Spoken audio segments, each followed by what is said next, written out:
अगर दिल्ली में बीजेपी की सरकार बनी तो हर गरीब महिला को प्रति महीने 2500 रुपए की मदद मिलेगी। वरिष्ठ नागरिकों की पेंशन 2000 से बढ़ाकर 2500 कर दी जाएगी। और अगर दिल्ली में आम आदमी पार्टी की सरकार बनती है तो महिलाओं को हर महीने 2100 रुपए मिलेंगे। दिल्ली के छात्रों को बस में यात्रा मुफ्त मिलेगी। और अगर दिल्ली में कांग्रेस की सरकार बनी तो महिलाओं को हर महीने 2500 रुपए मिलेंगे। फ्री राशन किट दिया जाएगा और महाकुंभ की तरह छठ पर्व भी मनाया जाएगा। लेकिन दिल्ली का चुनाव इतना भी आसान नहीं है जितना 2013, 2015 या फिर 2020 में रहा था।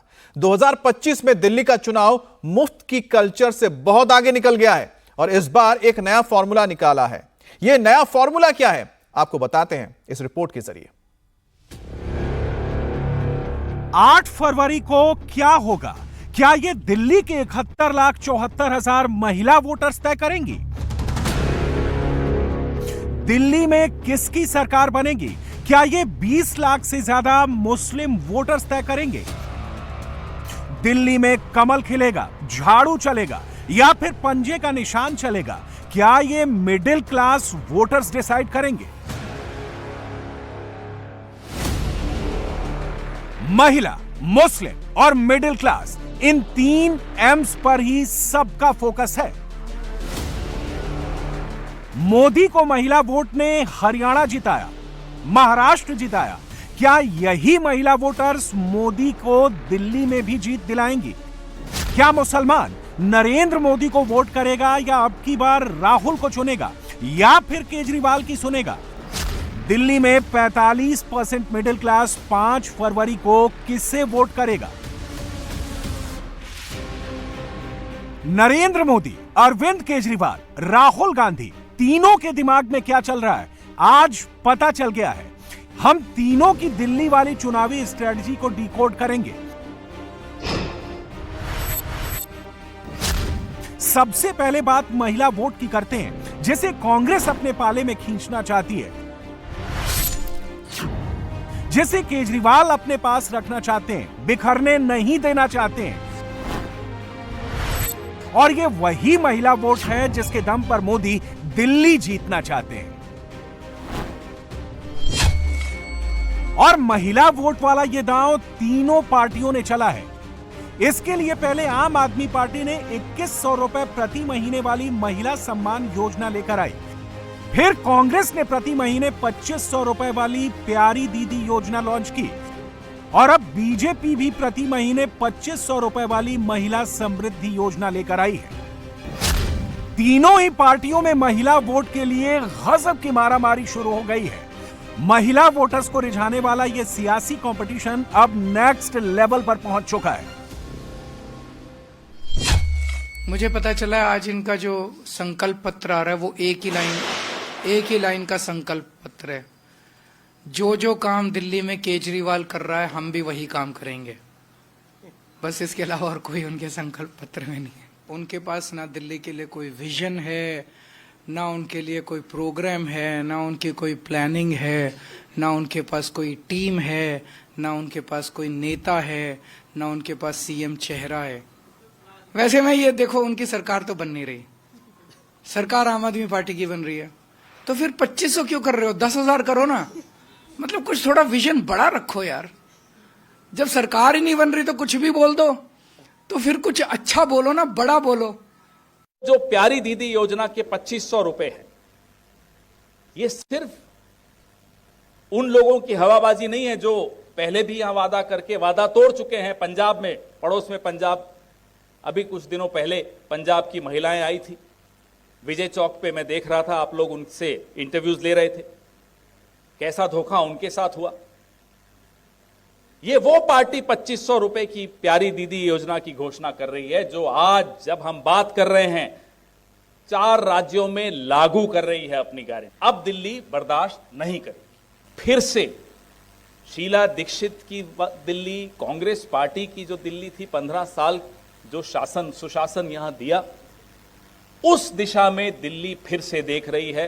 कांग्रेस की ओर दिल्ली फिर से देख रही है। अभी हम लोगों ने तय किया है कि हम भारतीय जनता पार्टी के संकल्प में इस बात को जोड़ते हैं कि महिला समृद्धि योजना के तहत प्रति माह 2500 रुपए महिलाओं को दिया जाएगा और पहली कैबिनेट मीटिंग में महिला समृद्धि योजना फर्स्ट कैबिनेट मीटिंग में पारित किया जाएगा और दिल्ली की महिलाओं को 2500 रुपए प्रति माह देने का संकल्प भारतीय जनता पार्टी लेती है।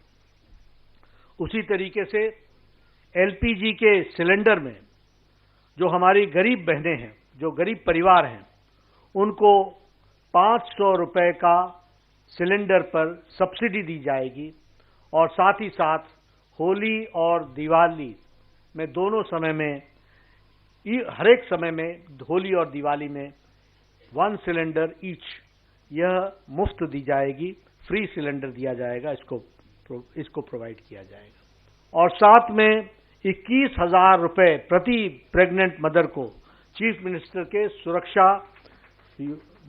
मातृत्व सुरक्षा योजना के तहत वह भी दिया जाएगा। सवाल है, दिल्ली की लड़ाई में महिला वोटर्स पर हर पार्टी का फोकस इतना हाई क्यों है? इसे एक एक करके कुछ फैक्ट से समझते हैं। शुरुआत महाराष्ट्र विधानसभा चुनाव के एक फैक्ट से करते हैं। महाराष्ट्र में जिन महिलाओं ने लाडली बहन योजना के लिए अप्लाई किया, उनमें से 54% ने बीजेपी लेड महायुति को वोट दिया और जिन महिलाओं ने लाडली बहन योजना के लिए अप्लाई नहीं भी किया, उनमें से भी 43% ने महायुति को ही वोट दिया। इससे यह क्लियर हो जाता है कि महिलाओं को मोदी पर, मोदी की गारंटी पर, मोदी सरकार की योजनाओं पर ज्यादा भरोसा है। और यह ट्रस्ट वोट में कैसे तब्दील होता है, इसे एसबीआई के एक लेटेस्ट सर्वे से समझिए। रिपोर्ट के मुताबिक मोदी सरकार की वुमेन सेंट्रिक स्कीम्स की वजह से 2024 के लोकसभा चुनाव में 2019 की तुलना में महिला वोटर टर्नआउट में 1 करोड़ 8 लाख का इजाफा हुआ।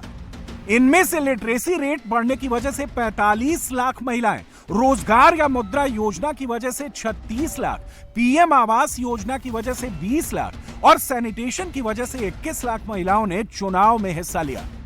इतना ही नहीं, 2019 से 2024 के बीच 77 लाख से ज्यादा उन महिलाओं ने वोट दिया जिन्हें मोदी सरकार की सैनिटेशन, एम्प्लॉयमेंट और हाउसिंग स्कीम का फायदा हुआ। लोकसभा चुनाव में मोदी सरकार की योजनाओं से महिलाओं के वोटिंग पैटर्न में इजाफा कितना बढ़ गया है, इसका भी एक चौंकाने वाला आंकड़ा देखिए। 2014 के लोकसभा चुनाव में कुल 55 करोड़ वोट पड़े थे। उनमें से 26 करोड़ यानी 47.9% वोट महिलाओं के थे, जबकि 2024 में कुल 64 करोड़ से ज्यादा वोट पड़े थे। इनमें से 31 करोड़ से ज्यादा यानी 48.6% वोट महिलाओं के थे। और अगर महिला वोटर्स की यही रफ्तार मेंटेन रही तो 2029 तक भारत में कुल महिला वोटर्स की संख्या 37 करोड़ तक पहुंच जाएगी, जो पुरुष वोटर्स से भी ज्यादा होगी, जिसकी 36 करोड़ तक पहुंचने की संभावना है। महिला वोटर्स का यह वही बढ़ता ग्राफ है जिसे हर पार्टी चुनाव में भुनाना चाहती है। दिल्ली में भी यही हो रहा है। आम आदमी पार्टी महिलाओं के लिए 2100 रुपए वाली योजना लेकर आई है। काउंटर में बीजेपी और कांग्रेस 2500 रुपए वाली योजना का ऐलान कर देती है और इसके बाद केजरीवाल क्रेडिट वार शुरू कर देते हैं। बीजेपी और कांग्रेस ने मेरी योजना कॉपी कर ली, कैमरे पर आकर ये स्क्रिप्ट पढ़ने लगते हैं। आज भारतीय जनता पार्टी के राष्ट्रीय अध्यक्ष ने ऐलान किया है कि हम भी केजरीवाल की तरह फ्री की रेवड़ी देंगे, हम भी केजरीवाल वाली फ्री की रेवड़ी देंगे। तो जब केजरीवाल का ही सारा काम करना है तो फिर केजरीवाल का काम करने के लिए बीजेपी को क्यों लाया जाए? केजरीवाल का काम तो केजरीवाल ही ज्यादा सही करेगा, केजरीवाल को ही करना आता है। तो फिर जनता यही पूछ रही है उनसे भी, जब केजरीवाल का ही काम तुमने करना है तो केजरीवाल का काम करने के लिए फिर केजरीवाल ही ठीक है, तुमको क्यों लेके आए? बस हमारे मैनिफेस्टो के ऊपर वो, हमारी गारंटी के ऊपर वो चुनाव लड़ना चाहते हैं। इससे दुर्भाग्यपूर्ण इससे खोखले विजन वाली पार्टी मैंने कभी आज तक जिंदगी में नहीं देखी, जिनके पास कोई सोच ही नहीं है दिल्ली के लिए, कोई विजन ही नहीं है। सवाल है, कि क्या केजरीवाल महिला वोटर्स को लेकर घबराए हुए हैं? क्या उन्हें यह पता लग रहा है कि अब की बार ये वोट बैंक उनसे छिटक सकता है? इस घबराहट की एक वजह है 2015 के दिल्ली विधानसभा चुनाव में दिल्ली की 53% महिलाओं ने आम आदमी पार्टी को वोट दिया था। उस वक्त 34% महिलाओं ने बीजेपी और 10% ने कांग्रेस को वोट दिया था। फिर आया 2020 का चुनाव, जिसमें आपका महिला वोटर ग्राफ बढ़ गया। तब 60% महिलाओं ने आप, 35% महिलाओं ने बीजेपी और सिर्फ 3% महिलाओं ने कांग्रेस को वोट दिया था। यानी 2020 में महिला वोट के लिहाज से आम आदमी पार्टी ने बीजेपी पर 25% की लीड हासिल कर रखी थी। यह लीड वोट परसेंट के लिहाज से करीब 12% हो जाता है। केजरीवाल को डर है कि अगर इस बार दिल्ली की महिला वोटर्स ने अपना इरादा बदल लिया तो उनकी कुर्सी जाने का खतरा है। इसकी एक वजह दिल्ली में महिला वोटर्स का बढ़ता टर्नआउट भी है। 1993 के दिल्ली विधानसभा चुनाव में दिल्ली में पुरुष वोटर टर्नआउट 65% था, महिलाओं का वोटर टर्नआउट 58% था। 2020 में पुरुष वोटर टर्नआउट 63% पर आ गया, महिला वोटर टर्नआउट 63% पर पहुंच गया। इस बार दिल्ली में महिला वोट बंटने का अंदेशा है, क्योंकि फाइट में सिर्फ आम आदमी पार्टी नहीं, मोदी की पार्टी भी है, राहुल की पार्टी भी है। भारतीय झूठा पार्टी हमेशा झूठा संकल्प लोगों के बीच में लेके आती है और कभी उसको पूरा नहीं करती। दिल्ली में तो भी अपना आधार खो चुके हैं। भारतीय जनता पार्टी कभी सच्चाई की बात नहीं करती। इनका कुल मिला के एक संकल्प पत्र है, केवल झूठ बोलना, सुबह से शाम तक अरविंद केजरीवाल को गाली देना, लोगों को धर्म और जाति के नाम पे लड़ाना, इनका एकमात्र एजेंडा है। तो इस भ्रष्ट आम आदमी पार्टी के पास कोई ईमानदार चेहरा नहीं बचा है। दिल्ली का महाठग, कट्टर बेईमान अरविंद केजरीवाल जी, अब आपकी विदाई का समय आ गया है। दिल्ली की जनता ने तय कर लिया है, तो अगर मन बना लिया तो मेरे साथ बोले भारत माता की। अब ना सहेंगे, अब ना सहेंगे, अब ना सहेंगे, अब ना सहेंगे, अब ना सहेंगे, अब ना सहेंगे। अब दिल्ली के दूसरे एम फैक्टर यानी मुसलमान फैक्टर की बात करते हैं। मुस्लिम वोट बैंक पर भी सबने आंखें गड़ा रखी हैं, क्योंकि दिल्ली में सरकार बनाने के लिए 13% मुसलमानों का साथ जरूरी है। मुस्लिम वोट की इस फाइट में सीधी टक्कर राहुल गांधी और केजरीवाल के बीच ही है। इसे भी आंकड़ों से समझिए। 2008 के दिल्ली विधानसभा चुनाव में 64% मुसलमानों ने कांग्रेस, 14% ने बीजेपी और 22% ने अन्य का साथ दिया। 2013 में दिल्ली के 53% मुसलमानों ने कांग्रेस को वोट दिया, 12% ने आप और 12% ने बीजेपी को वोट दिया। यानी एक जमाना था जब दिल्ली के मुसलमान वोटर्स कांग्रेस पर ब्लाइंड ट्रस्ट करते थे, मगर केजरीवाल की एंट्री ने सारा गेम चेंज कर दिया। 2015 के विधानसभा चुनाव में 77% मुसलमानों ने आम आदमी पार्टी, 2020 के चुनाव में 83% मुसलमानों ने केजरीवाल की पार्टी को वोट दिया। मुसलमानों के बीच कांग्रेस का ग्राफ घटता चला गया। 2020 में आम आदमी पार्टी को जो 54% वोट मिले, उसमें से 11% वोट मुसलमानों के थे। आम आदमी पार्टी का हर 5 में से 1 वोटर मुसलमान है। दिल्ली में 10 ऐसी सीटें हैं जहां मुसलमानों का प्रभाव ज्यादा है। 2020 में इन 10 में से 9 सीटों पर आप जीती थी, 1 सीट बीजेपी को मिली थी। 2024 के लोकसभा चुनाव में दिल्ली में मुसलमानों ने कांग्रेस को सपोर्ट करना फिर से शुरू किया। तब दिल्ली के 34% मुसलमानों ने कांग्रेस को वोट दिया था, लेकिन उस वक्त कांग्रेस आम आदमी पार्टी के साथ इंडी अलायंस का हिस्सा थी। लेकिन बावजूद इसके केजरीवाल का मुस्लिम वोट छिटक रहा है। 2022 के एमसीडी इलेक्शन में सीलमपुर, शाहीन बाग और मुस्तफाबाद जैसे मुस्लिम डोमिनेटेड इलाके जहां आपका दबदबा था, उन इलाकों में भी मुसलमानों का झुकाव कांग्रेस की तरफ होने लगा।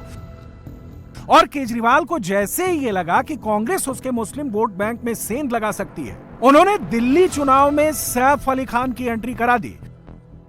फिर क्या था, कांग्रेस और आम आदमी पार्टी के बीच मुस्लिम वोट की लड़ाई शुरू हो गई। कैमरे पर मेरा मुसलमान वोट वाली तू मैं शुरू हो गई। आज आम आदमी पार्टी का चेहरा सबके सामने उजागर हो गया है और आज आपने सैफ अली खान का नाम लेकर के दिल्ली के अंदर मुसलमान वोटों को साधने की कोशिश की। जब जहांगीरपुरी के अंदर दंगा हो रहा था और खुलेआम गोलियां चल रही थी और जहांगीरपुरी दंगे के नाम के ऊपर जो दिल्ली के अंदर हो रहा था उसके ऊपर एक लफ्ज नहीं बोलेंगे, तब तो आप मुख्यमंत्री थे। अगर मुख्यमंत्री रहते हुए जाकर के जहांगीरपुरी के अंदर बैठ जाते तो जहांगीरपुरी के अंदर इतना नुकसान ना हुआ होता। आपने घर से बाहर निकालना भी मुनासिब नहीं समझा। बिल्किस बानो मामला, जब उसके कातिलों को फूल मालाएं फैलाई जा रही थी तो आपके नेता जवाब देने से भी बचते हुए नजर आ रहे थे, क्योंकि मुसलमान के नाम पर बोलेंगे तो दिक्कत हो जाएगी। सीए एनआरसी में जब बच्चों के ऊपर जामिया के अंदर लाठी चलाई जा रही थी तो आप एक लफ्ज बोलने को तैयार नहीं थे। जब तो आप संवैधानिक पद पर थे